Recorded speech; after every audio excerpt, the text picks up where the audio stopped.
My husband, Charlie, he wanted to save young men, just like the one who took his life. Grief is one of the most human things we experience. It's messy, it's raw, it doesn't follow a script. But what if it did? That young man, I forgive him. For months now, many of you have watched Erika Kirk's public mourning with a growing sense of unease. The tears that arrive right on cue. The emotional breakdowns that seem perfectly placed for the cameras. Sorry guys, just give me a second. It's the longest video I've watched of him. The way she can shift in an instant from sobbing to utterly composed. It's led to a painful, whispered question. Is she performing? Today, we're not here to accuse. We're here to investigate a piece of Erika's past that has quietly resurfaced, a connection she's never publicly acknowledged, one that ties her directly to the world of trained performance, media coaching, and Disney. Because it turns out, long before she was a political widow, Erika Kirk was moving in circles where every smile, every tear, every public moment is choreographed. And once you see this thread, you won't be able to unsee it in every appearance she's made since Charlie's death. Charlie, I promise I will never let your legacy die, baby. I won't. I promise I'll make Turning Point USA the biggest thing that this nation has ever seen. I promise. Charlie, I love you.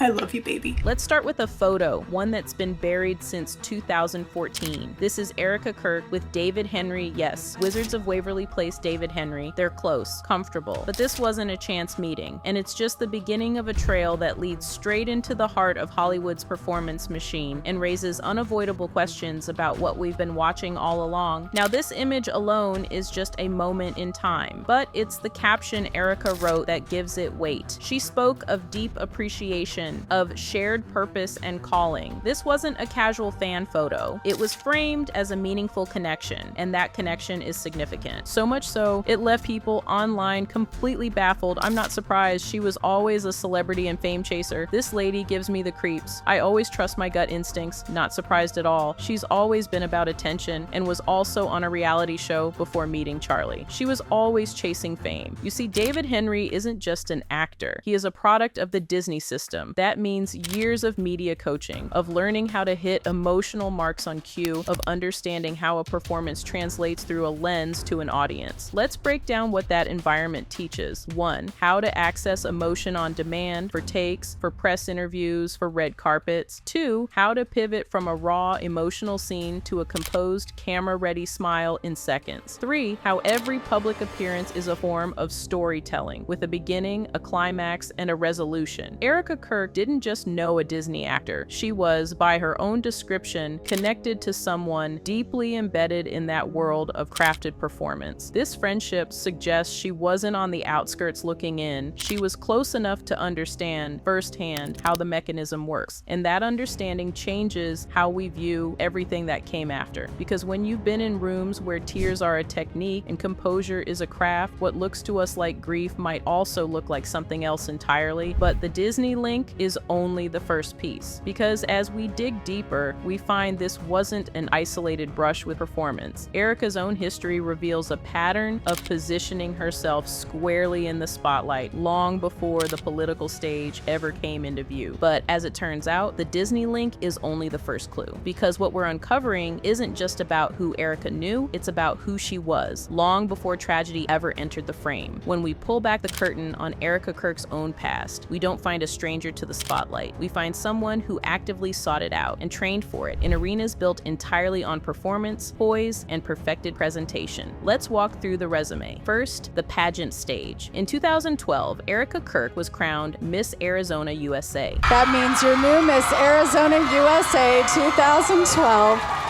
is Erika Franzwe. This isn't just a title, it's a masterclass in composure. Contestants are trained to smile through pressure, to answer probing questions with flawless grace, and to project a curated version of themselves for the judges and the cameras. The stage was her first classroom in emotional control. Next, reality television. Erika didn't step away from the lens after the crown, she stepped further into it. Erika has direct experience in reality TV, a genre where the line between authenticity and performance performance is famously blurred. It's an environment that teaches you to be on at all times, to manage storylines, and to understand how every reaction will be framed and edited for an audience. And finally, Erika's time in faith-based media spaces. Perhaps most tellingly, Erika has moved within influential faith communities that heavily utilize live audiences and broadcast media. These are spaces where emotional expression is not just personal, it's often a communal performance, a form of testimony and connection that is both deeply felt and deliberately presented. I'm here to say welcome to the spiritual war.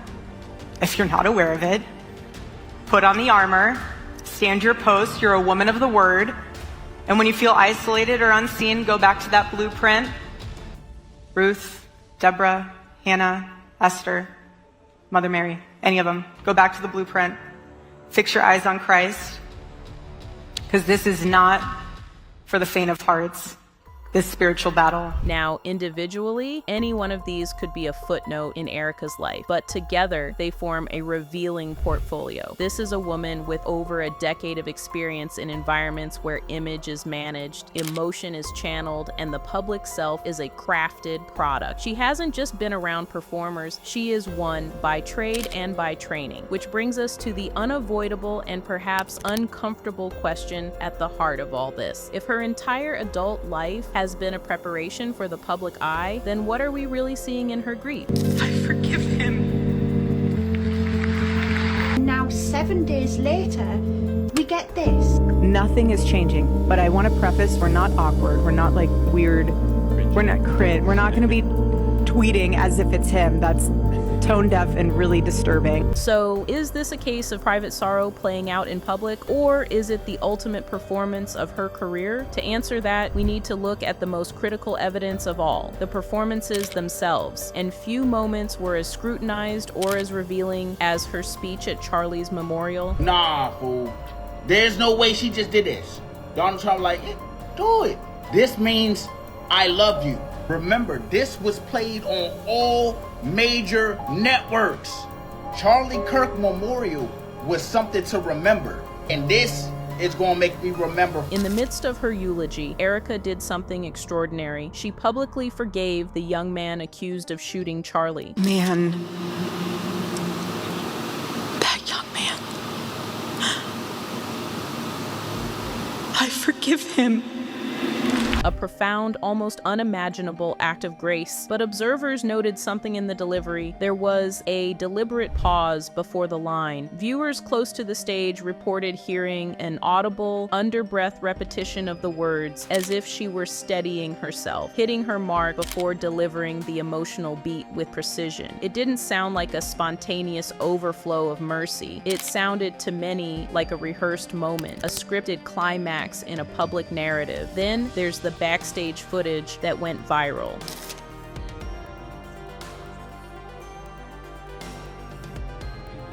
Moments before taking that same stage, Erika was captured applying a substance to her eyes. While we cannot confirm what it was, the timing ignited widespread speculation. Was it a tear-inducing agent, a tool to facilitate crying on cue? Whether it was menthol, saline, or something else is almost secondary. The perception it created is everything. It directly fed the narrative that her tears were not just an emotion, but a technical effect, and perhaps the most private public moment of all, the Instagram videos. Shortly after Charlie's death, despite pleading for privacy, Erika chose to share profoundly intimate footage with millions video of her kissing his body, crying over him, speaking directly to him. Oh, I love you. I love you. I love you. I know. I love you. I love you.